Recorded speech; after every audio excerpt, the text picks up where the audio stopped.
ngaha turaje Nyagasani turakwitabye karame kwitabira ingoma y'urukundo ku izina ry'Imana Data na Mwana Roho Mutagatifu amen. Amahoro bana b'Imana nimuhumure, Imana iradukunda ije kutugira neza ku wa gatatu w'icyumweru cya 20 gisanzwe tariki 20 Kanama 2025. Dore amasomo ngiye kuduhuza n'Imana kuri uyu munsi twiyambazaho Mutagatifu Bernardo, umukuru w'abamonaki waranzwe cyane no gusenga ndetse no gukora akorera ingoma y'ijuru. Ubwo twibuka Mutagatifu Bernardo ngo aho yari yanditse ku rugi rwe ati Bernard waje gukora iki? Icyo naje gukora rero no guharanira ingoma y'ijuru. Nawe intego yawe irabe iyo kubaza Imana uti Nyagasani naje gukora iki? Ndi gukora iki hano? Kuki ndi hano? Iyo ntego rero nawe kurange bityo bituma ukora cyane, urusenge cyane, ora et labora. Nyiri tegeko natwe rigomba guturanga twerekeza ingoma y'ijuru kugira ngo tubeshweho n'Imana. Ngaya masomo ayo komeza tumurikira tugana ingoma y'ijuru. Isomo rya mu gitabo cy'abacamanza umutwe wa 9:6 kugeza ku 15.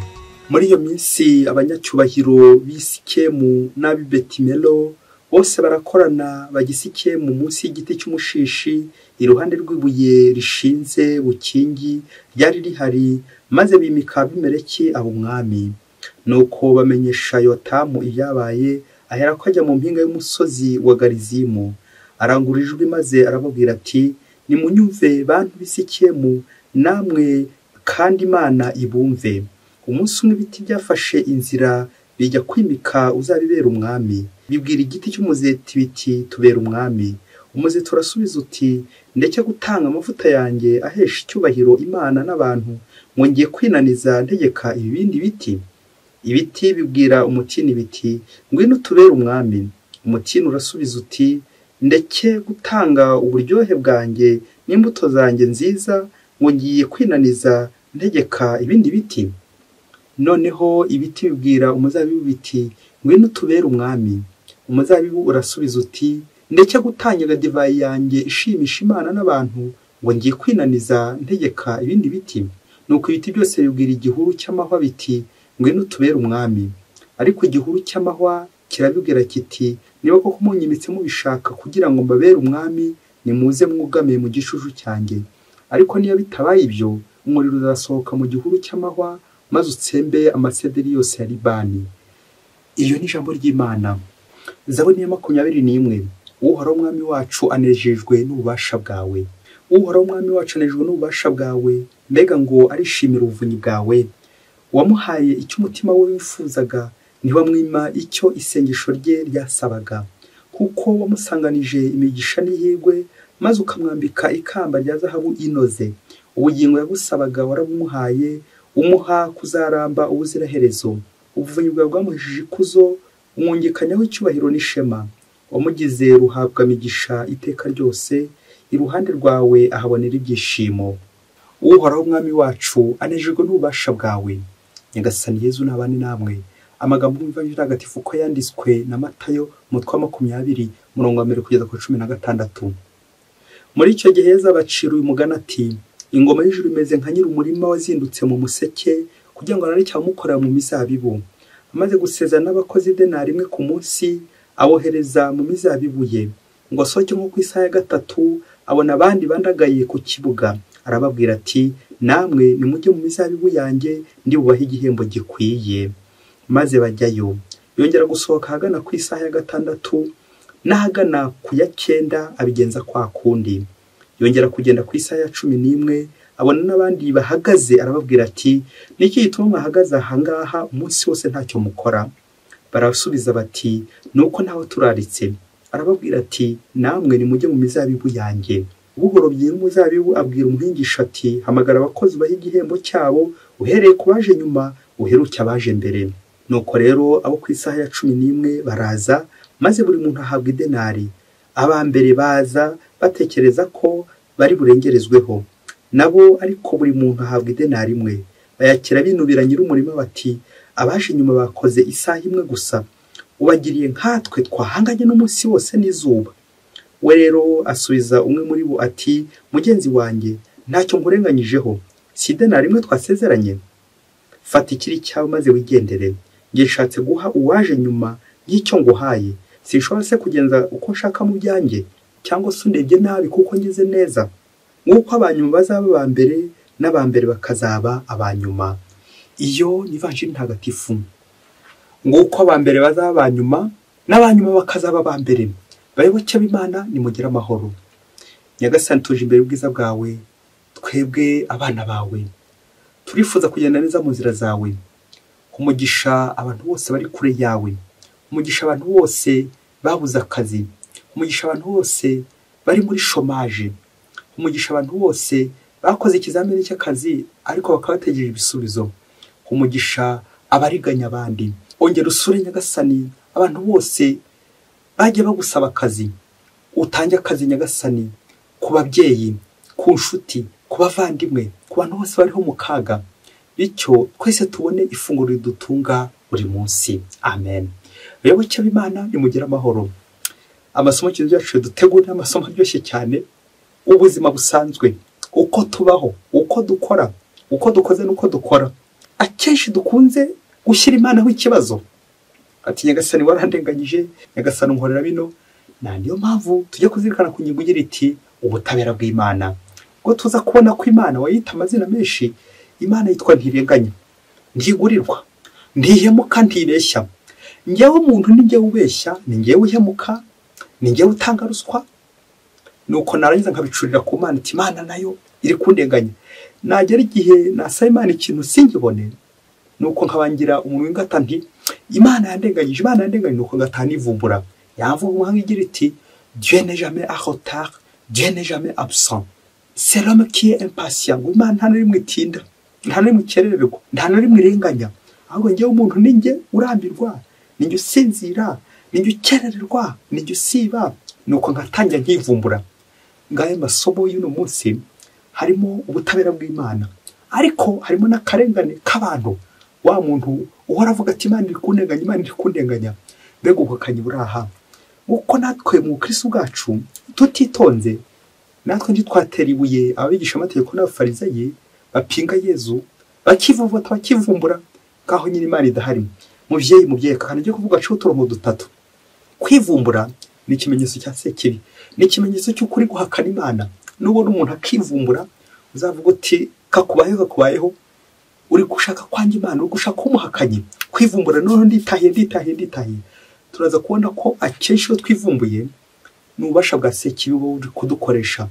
Nta muntu muzima wivumbura, nta muntu w'Imana wivumbura, kuko akenshi kwivumbura nyine ariyo kimenyetso cya sekibi.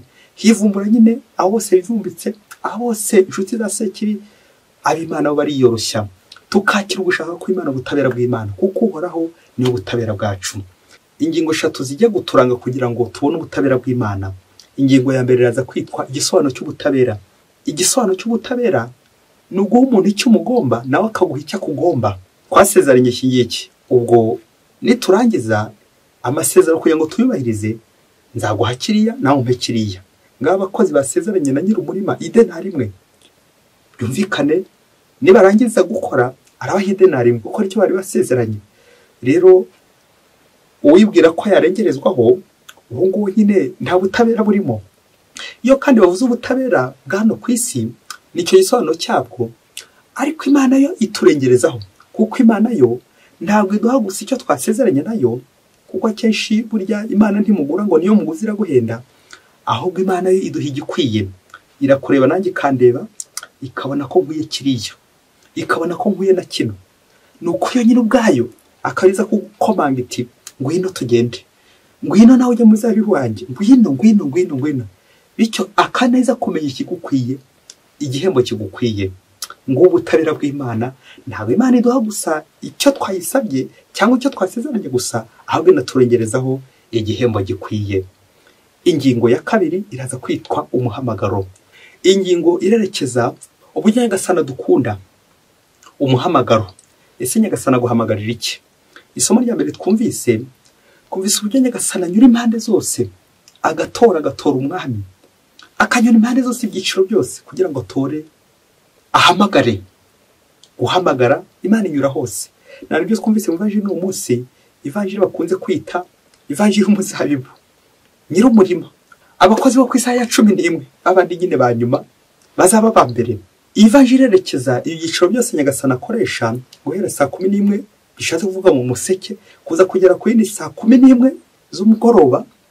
Ku mugoroba nyine ibyiciro byose Nyagasani agenda bikoraho ko ari bitanu. Ati nawe twese akagenda tunyuramo. Kubera iki? Imana ntabwo irobanura, buri wese arahamagawe.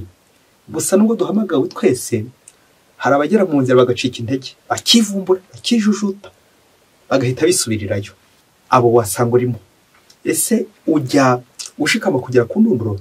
Ibyiciro ko ari bitanu batubwiye, birashoboka ko aba ba mbere baje koko barakora, ariko bakorana ubunebwe kwa kundi konsa umuhini w'isuka wari uri guhinga. Wajya guhinga isuka ukawiteretse ku rubavu rwawe, wajya guhinga ukawiteretse ku rubavu rwawe, nuko amasaha agashira uri kugenda ukorera ijisho. Birashoboka ko abangaba baje bwa mbere barambiwe, ngo kuko akurambirwa bikarangira nyine watashye wivumbuye. Ngo kuko natwe akeje igihe twitaza ngo turabakristo b'indani, ariko abanyuma bakazadutanga ijuru kuko twageze turanarambirwa, turivumbura turataha. Abandi baje nyuma twita bagarukira Imana bakazadukorana, bakazadutanga umwanya w'ijuru. Ngibyo Yesu nanone abwira abigisha amategeko n'abafarisayo ati indani ibyo manzi bizabatanga mu bwami bw'ijuru. Kubera iki? Imana yaraje ntimwayakira, mukomeza kunangira umutima kwakira Imana buri munsi. Ngiye ibyiciro byose Nyagasani ahamagara, hataje n'ejo bundi hatazagira ubugira urwitwaza ati ngiye Nyagasani yangezeho, Nyagasani ntarangeraho. Nyagasani ahamagara ibyiciro byose, nta na kimwe ajya ku munsi wose n'abati ngwino tugende. Uyu muhamagaro uratwerekeza ku muryango wa Isiraheli. Imana ahamagaye bwa mbere, ariko komeza kunangira, kwirata, kwiyemera, kwikuza. Igihe kizagenda n'ibyo mazi nyine batanye mu bwami bw'ijuru abanyamahanga, umukiro w'abanyamahanga, kuko Imana yacu ni Imana itabera, ireba abantu bose. Nuko nanjye wabanje mu bukristo ngajya nishongora uriya ntabwo Imana we yamuhamagaye. Kandi twese Imana yaraduhamagaye, gusa ushobora gutitaba cyangwa ukitaba nabi cyangwa ukitaba nyira mu bandi, kandi byaba nuko ugatangira ugacyurira abandi. Ivanjiri nanone irerekeza uburyo twakira ubutumire Nyagasani yaguhamagaye. Ese uramwitaba ute? Hari abamwitaba karame, abandi bakamwitaba ati karamira ingoyi, abandi bakanina bagaceceka bakavunira ibiti mu matwi. Ni kwa kundi nanone uzamwitaba ukivovota ati Nyagasani wandenganyije. Akenshi mu buzima bwacu hari ubwo tujya ngo Imana yaturenganyije, ugahura n'ibibazo ati Nyagasani kuki utangiza, kuki utangorera ibingibi. Ugahura n'uburwayi bwanze gukira ati Nyagasani wagije, urandenganya. Ugahura n'ibibazo byaburi ibisubizo ati Nyagasani koko ibisubizo wabimpaye. Wajya ko nukabona nta kimana iguhaye, ugatangira uvutse ati Nyagasani biwankoreye n'ibiki. Abakristo natwe tujye twivuvumbura, tukijujuta igihe turi mu bibazo, ubukene, inzara, ibibazo, uburwayi. Rimwe na rimwe tugatukwemera. Iyo utayikwemera nyine uko ntako wari ufite, iyo ugufite ntabwo wagutaha gute se nyine kandi ugufite. Nawe nanjye kongere turebe niba nta twagiye twivumbura, tukivumbura ku Mana nk'abigisha amategeko n'abafarisayo ngo twarakoze, ariko guki nakoze nkanganya n'uriya, guki nakoze cyane nkanganya n'uriya. Tukaza kubegera ko ari ubutabera bw'Imana. Imana iwishatse igishakiye. Hari indirimbo nziza ndashaka kuririmba igitero kimwe uze gufora uwayihimbye. Nyagasani Mana ni wowe witorera, uhamagara ushatse, ubatuma ushaka mwami bakagukurikira. Komeza intore zawe Nyagasani, komeza intore zawe, zihuna imbaraga zawe, uzituma ushaka mwami zikubera abahamya. Nyagasani Imana witorera abo ushatse ukabatuma ushaka. Ninde wahimbye ndirimbo? Niba utaramushyira muri comment reka mukubwire. Ni Padiri Fabian Hagenimana wa Diocese ya Ruhengeri. Ko karirimbo rwose karadufasha cyane, karerekeza cyane uburyo Imana ikora n'uburyo ikoze butandukanye n'ubwo abantu. Twega abantu tugira ngo Imana iraza kugushyira aho ushaka. Oya, iyo iguhamagaye iguhamagara ku bushake bwayo, ikaba ifite n'ikiguhamagariye naho ishaka kugutuma. Ntabwo rero ari wowe wigenera. Tujye tureka Imana itugenere nyine. Hagena Imana nyine, urabyumva nawe. Nguko Nyagasani ari we utumenyera igikwiye. Iyo ushatse kwigenera ushobora kubihomberamo. Nibwo uzasanga uri kwikubira, uri kurenganya abandi, mu gihe Imana ari ubutabera, wowe ugasanga injustice, kurenganya abandi. Ngo umunsi umwe hirya kure cyane muri Afurika, ngo umusore umwe yagiye guhabwa ubupadiri. Nuko ngo haza kuza umuntu abwira superieri, umukuru w'umuryango, aramubwira ati attention, danger de mort, uhegereye wapfa. Uyu muntu ugiye guha ubupadiri uramuzi?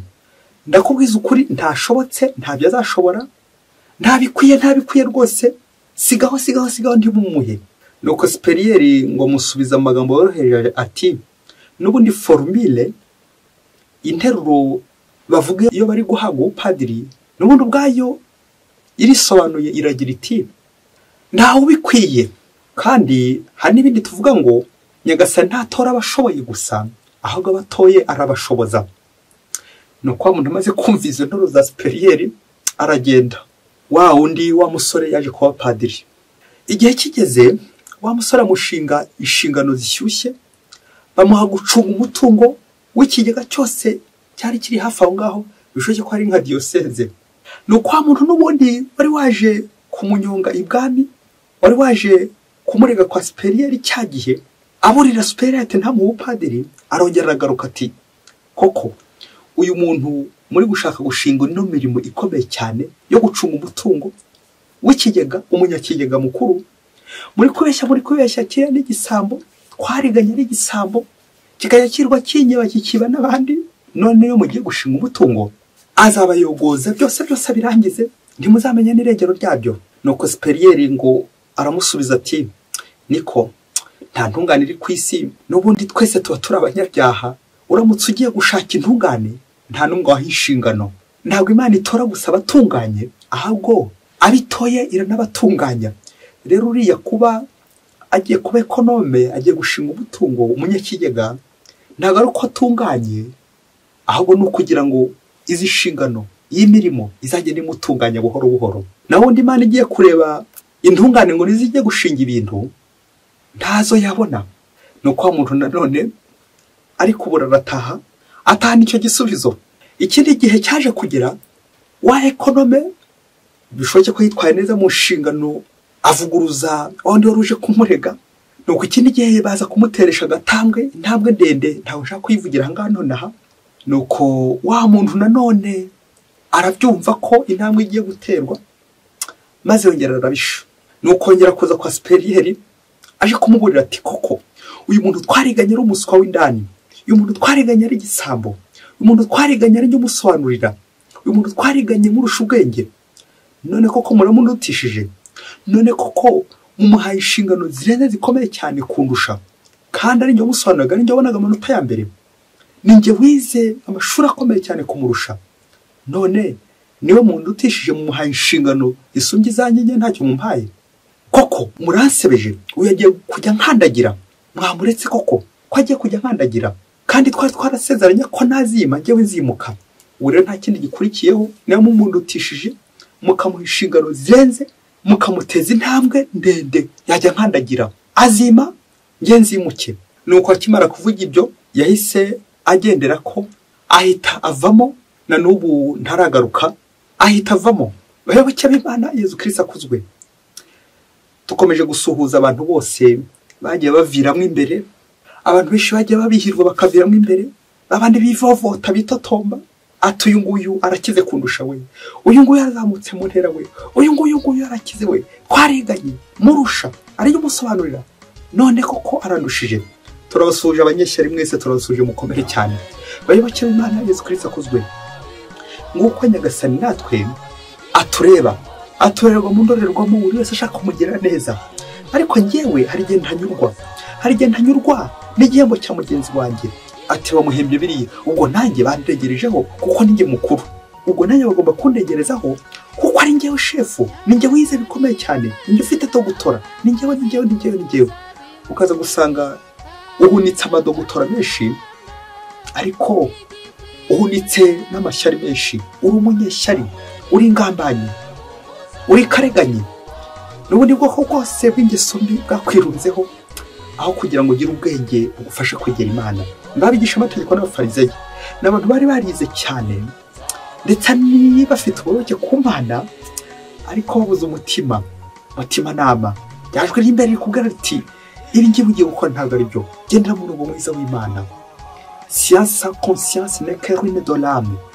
Ngo ushobora kugira siyanse ukagira ubumenyi bwinshi yewe ukagira n'amafaranga menshi za dogutora ukarundanya ariko ukabura umutima.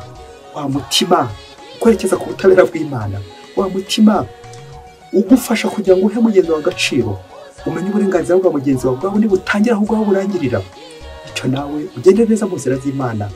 Isomo ry'uno munsi nawe riza kongera rirebe ahantu hose wagiye urenganya bagenzi bawe, abakozi utahembye umushahara wawe uko bikwiye, abo wagiye urenganya, ibintu byose ukora bitari byiza, kwijujuta, kwivumbura, nuko bikaza kurangira Imana ibuze umwanya wawe, bikaza kurangira nawe uri kuviramo imbere, bikaza kurangira uvuyemo cyangwa uri kuvira imbere, ugataha ubabaye, ubuzima bukaba ari ubwo kwivumbura, kumumeke. Ntuzigere wishima, ntuzigere unyurwa n'igihembo, ntuzigere unyurwa n'ubuzima ufite. Kubera iki? Urasabira iby'abandi, urarenganya abandi, bigeza naho ushaka kurenganya Imana. Sinshobora se kugira neza mu byanjye? Hari abantu ku isi batanyurwa, umushyiri iburyo ntanyurwe, umushyiri ibumoso ntanyurwe, umujyana hejuru ntanyurwe, umujyana hasi ntanyurwe. Kibaza ngo koko buri gihe cyose uzahora mu buzima uri kwijujuta, uri kwivumbura, ati ibintu byano nta kigenda, ubuzima bw'utanyurwa wasanga nawe urimo. Kandi byaba nawe ntangiye twongere twiyoroshye imbere y'Imana, tumenye ko Imana idusumbye, tureke Imana ikora ugushaka kwayo mu buzima bwacu bwa buri munsi. Mutagatifu Bernardo udusabire buri munsi, wese Imana ibahe umugisha.